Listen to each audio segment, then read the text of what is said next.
নমস্কার, আমি কুণাল কুমার ঘোষ, বেলেঘাটা বিধানসভা কেন্দ্রের তৃণমূল কংগ্রেসের প্রার্থী।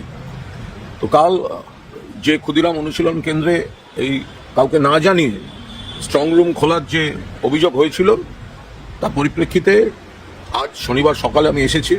আপনাদের দেখাই যে আমি আবার এখানকারই ইলেকশন কমিশনের সিসিটিভি, আমরা যেখানটায় এই যে স্ক্রিনগুলি ছিল, এই স্ক্রিনটায় মুভমেন্ট হচ্ছিল। এইখানে সব স্ট্রং রুম, এইখানটায় সমস্ত মানুষ কর্মীরা ব্যালট নিয়ে কাজ করছিলেন, মুভমেন্ট ছিল।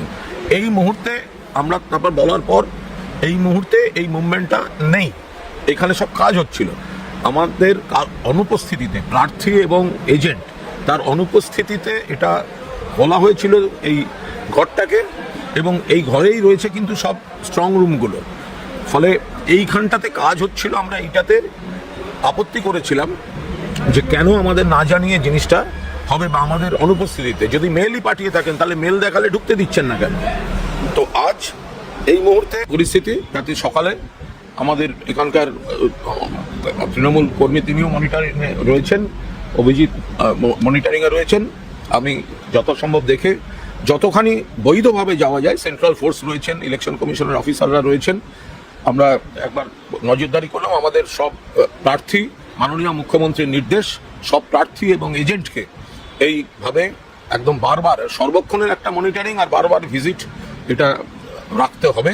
তো এখানে আবার এই পোস্টাল ব্যালট যেহেতু বলেছেন, তো পোস্টাল ব্যালট আবার একটা মুভমেন্টের সম্ভাবনা আছে।